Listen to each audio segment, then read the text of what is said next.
All India बार exam के 2017 का paper है, उसका अध्ययन करेंगे। हमारा पहला प्रश्न है, सरकारी कर्मचारी उनकी अनसुलझी शिकायतों और श्रम विवादों को यहाँ भेज सकते हैं। इन 4 ऑप्शन में से सही ऑप्शन है वो है ऑप्शन बी, श्रम संबंधी ब्यूरो। अगला प्रश्न है, मध्यस्थता पर यूरोपीय संघ के निर्देशक का उद्देश्य। इसका जो सही आंसर है वो है ऑप्शन डी, सीमा पार व्यावसायिक विरोधों में वैकल्पिक विवाद समाधान के लिए बेहतर पहुंच सुनिश्चित करना। ऑप्शन डी इसका सही आंसर है। अगला प्रश्न है, एक पब्लिक लिमिटेड कंपनी में निगमन प्रमाण पत्र के लिए आवेदन करने वाले न्यूनतम सदस्यों की संख्या क्या होनी चाहिए। इसका जो सही आंसर है वो है ऑप्शन ए, इसमें जो सदस्यों की संख्या 7 होनी चाहिए। अगला प्रश्न है, जब एक विधेयक संसद और राष्ट्रपति द्वारा पारित कर दिया जाता है तब उसकी स्थिति क्या होती है। तो इसका जो सही आंसर है वो ऑप्शन बी, वो कानून बन जाता है। ऑप्शन बी इसका सही आंसर है। अगला प्रश्न है, ए शिमला में रहता है, बी कोलकाता में और सी दिल्ली में। ए, बी और सी बनारस में एक साथ हैं। बी और सी मांग पर दे एक संयुक्त वचन पत्र बनाते हैं तथा ए को देते हैं। ए, बी और सी पर मुकदमा कर सकता है। ए जो है वो बी और सी पर मुकदमा कर सकता है। कहाँ पर? इसका जो सही आंसर है वो है ऑप्शन डी, उपरोक्त सभी जगह पर। बनारस में भी कर सकता है, कोलकाता में भी कर सकता है, दिल्ली में भी कर सकता है। ठीक है, ऑप्शन डी इसका सही आंसर है। अगला प्रश्न है, गिरफ्तारी का वारंट बढ़ाया जा सकता है। तो देखिए, गिरफ्तारी का जो वारंट है वो भारत में किसी भी स्थान पर, यानी ऑप्शन बी इसका सही आंसर है। भारत में किसी भी स्थान पर इस वारंट को बढ़ाया जा सकता है। अगला प्रश्न है, साइबर अपीलेट ट्रिब्यूनल अध्यक्ष की नियुक्ति कौन करता है। तो इसका जो सही आंसर है वो है ऑप्शन ए, केंद्र सरकार भारत के मुख्य न्यायाधीश के परामर्श से। ए ऑप्शन इसका सही है। भारतीय साक्ष्य अधिनियम की धारा 18 के तहत अन्य के खिलाफ निम्न में से कौन से व्यक्ति की स्वीकृति स्वीकार नहीं है। इसका जो सही आंसर है वो है ऑप्शन बी, प्रतिवादियों में से एक जिसकी स्वीकृति स्वीकार नहीं है। अगला प्रश्न है, हिंदू उत्तराधिकार अधिनियम 1956 के तहत निम्न में से कौन सा उत्तराधिकारी प्रथम श्रेणी का उत्तराधिकारी नहीं है। तो प्रथम श्रेणी का उत्तराधिकारी इनमें से कौन नहीं है, वो है पिता। ऑप्शन सी इसका सही आंसर है। अगला प्रश्न है, जब चोरी या जबरन वसूली हो तो वो क्या होती है। लूटपाट होती है, डकैती, आपराधिक विश्वास हनन या चोरी की संपत्ति। तो इसका जो सही आंसर है वो है ऑप्शन ए, लूटपाट। इसका जो सही आंसर है वो है लूटपाट, जब चोरी या जबरन वसूली हो जाए। अगला प्रश्न है, कारखाना अधिनियम 1948 के अनुसार एक किशोर कौन है। तो इसमें किशोर किसे कहा गया है, देखिए, तो इसको ऑप्शन सी में कहा गया है कि जो 15 साल से अधिक है लेकिन 18 वर्ष से कम है उसे किशोर कहा जाता है। तो इसका जो सही आंसर है वो है ऑप्शन सी। अगला प्रश्न है, अनुच्छेद 300A के तहत संवैधानिक दायित्व को पूरा करने के लिए भूमि अधिग्रहण अधिनियम ... के लिए प्रदान किया गया कानून है। तो इसका जो सही आंसर है वो है उपरोक्त सभी का है, डी ऑप्शन इसका सही है। यानी भूमि का अधिग्रहण और भूमि का कब्जा लेने, मुआवजे का आकलन, मुआवजे के लिए भुगतान, इसका सही आंसर डी है। अगला प्रश्न है, शिकायत का अर्थ एक शिकायतकर्ता द्वारा लिखित रूप में लगाए गए आरोप उस आरोप से है कि।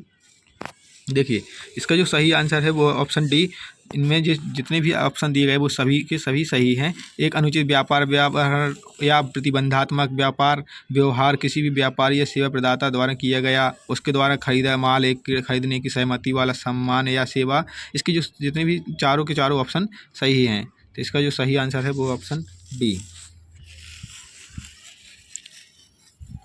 अगला प्रश्न है, कहावत ओडी अल्टर्म पोर्टेम, जो यानी ओडी अल्टर्म पार्टेम का अर्थ है बी, किसी को भी बिना सुनवाई के सज़ा नहीं दी जा सकती।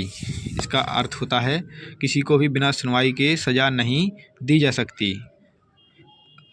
इसका सही आंसर बी ऑप्शन है। अगला प्रश्न है, किस मामले में सुप्रीम कोर्ट ने कहा था कि अनाचार अनुशासन के उल्लंघन के विचारों को बढ़ावा देते हैं। आंसर है वो ऑप्शन बी।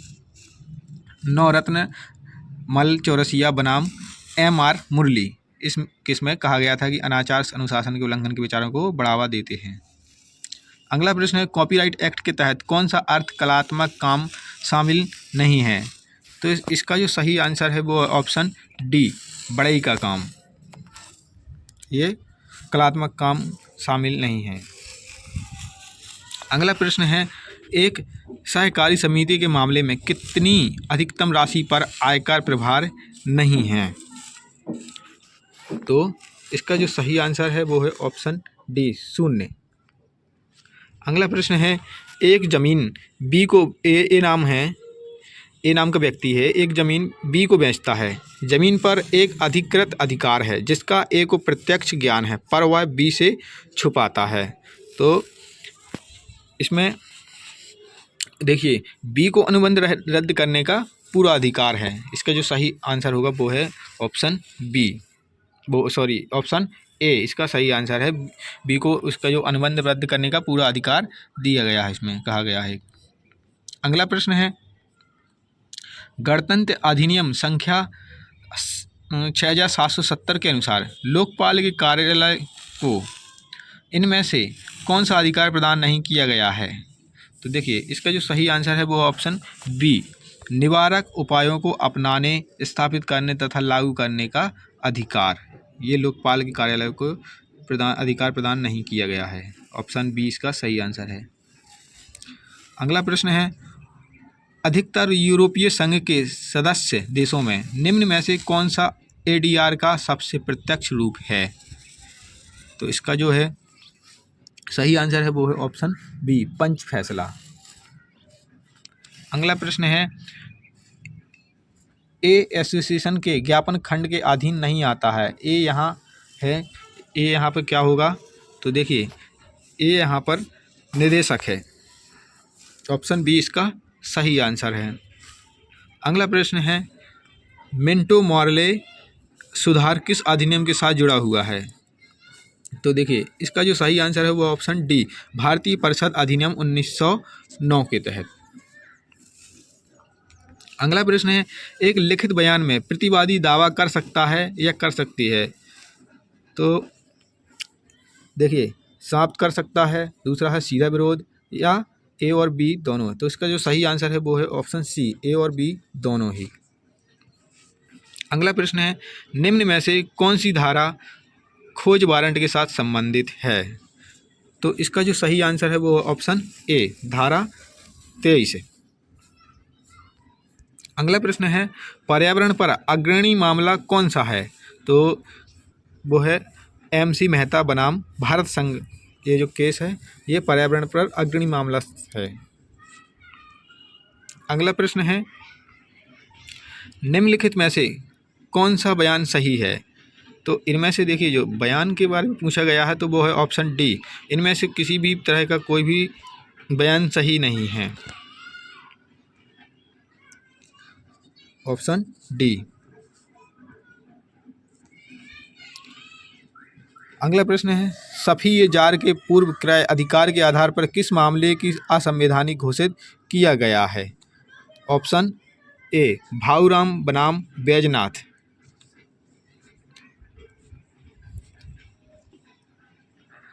अगला प्रश्न है इस धारा को दहेज हत्या के मामले की सुनवाई के लिए अधिनियम किया गया था। ऑप्शन सी, IPC की धारा 498A दहेज हत्या के मामले की सुनवाई के लिए अधिनियमित किया गया है। ऑप्शन सी इसका सही आंसर है। अगला प्रश्न है मजदूरी भुगतान अधिनियम 1936 के तहत एक कारखाने में उसके द्वारा नियोजित कौन व्यक्ति भुगतान करने के लिए जिम्मेदार है। तो जो इसकी भुगतान करने के लिए देखिए मालिक जिम्मेदार होगा। ऑप्शन डी सही आंसर है। अगला प्रश्न है निम्नलिखित में से कौन एक उपभोक्ता विवाद निवारण एजेंसी के रूप में जाना जाता है। तो ऑप्शन है इसका जो है वो उपरोक्त सभी वाला है, क्योंकि जिला फोरम, राज्य आयोग, राष्ट्रीय आयोग, ये तीनों ही एजेंसी के रूप में जाने जाते हैं। अगला प्रश्न है जनहित याचिका की किस धारा पर आलोचना की जाती है? तो देखिए, निजी हित के लिए भी आलोचना की जाती है, राजनीति फायदा के लिए भी इसकी आलोचना की जाती है, मुकदमेबाजी में जबरदस्त वृद्धि के लिए भी आलोचना की जाती है। तो सही ऑप्शन इसका ऑप्शन डी, उपरोक्त सभी इसका सही है। अगला प्रश्न है विक्रमादित्य बनाम श्रीमती जमीला खातून पेशेवर अनाचार से संबंधित एक महत्वपूर्ण मामला है, जिसमें क्या कहा गया है कि ग्राहक की निरक्षरता का शोषण करके ग्राहक का शोषण करता है, इसमें कहा गया है। इस केस में सही ऑप्शन है डी नंबर का। अगला प्रश्न है ITAT के आदेश के खिलाफ उच्च न्यायालय में अपील कब तक दायर की जानी चाहिए? तो इसका जो सही आंसर है वो ऑप्शन बी, आदेश भेजने के 60 दिन के दिनों में होनी चाहिए। अगला प्रश्न है एक अनुबंध वैधानिक रूप से लागू किया जा सकता है।